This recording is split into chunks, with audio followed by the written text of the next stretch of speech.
You never heard the whole thing about Audre Lorde, did you? Yes, I asked you about it specifically. And I told you that they have published her biography. It's coming out in March. Mm-hmm.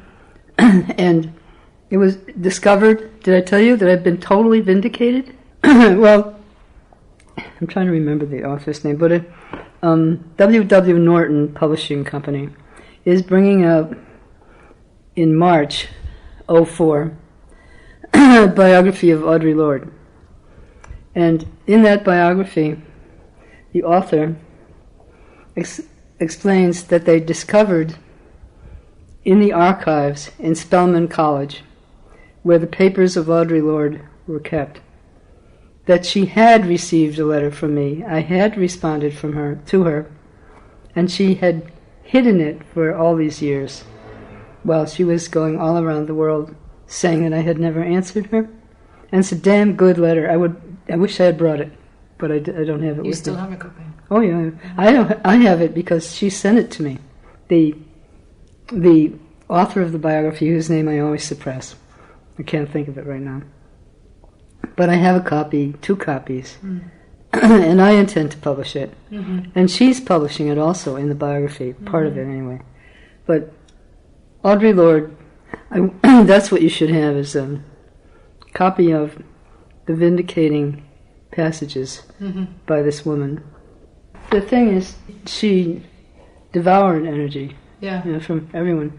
And she turned white women against me as well as black women, especially white women, who displaced the guilt feelings that they had onto me. So I was the scapegoat. I was playing the race card strategy.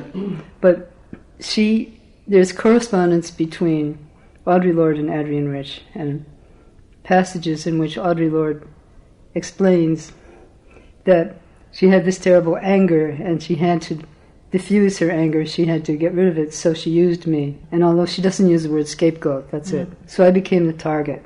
And I was really not a person to her. I was just this. And she was the queen. But it's full of lies. And she lied. And they put the copy of my letter that they found, the original of my letter to Audre Lorde, which was published in September 1979. It's very clear. My letter is very, very clear. And it was all full of good wishes toward her. So it has on it, though, in Audre Lorde's handwriting, so no one can dispute it's real, the Daly and the date. So and her initials. So it's clear that Audre Lorde received my letter, and in spite of that, went ahead with this campaign from that period of.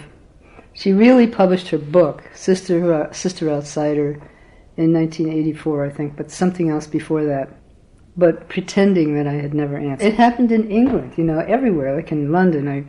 I would give a talk, and everyone was happy, and then some woman, little white woman, would have her hand up, and she would say, "Why didn't you answer Audre Lorde?" This trick is that the problem is that I've forgotten that I had sent her that letter. I wrote lots of letters. Gynecology had just come out. I had hundreds of letters to answer. And so I myself I didn't have a copy, and I couldn't prove that I had answered her. I answered her it goes on and on. I did answer her in other ways. But now that document exists, and that biography exists, so I'm totally vindicated. You never spoke to her personally about it? Yes, I did. Yeah. I met her in New York. And she didn't want to meet with me, but I did. But it was just unsatisfactory to her, so she went ahead and published it. Not only that, I met her in Boston before that, when I went to hear her poetry reading specifically so that I could communicate with her. And I said, we need to meet privately somewhere. And it didn't work out, but then it finally worked out for a Simone de Beauvoir conference in New York. So it's all a maze of lies. It's hard to understand it, women who just believed it, even though when you read the letter, that it's quite vicious, her open letter.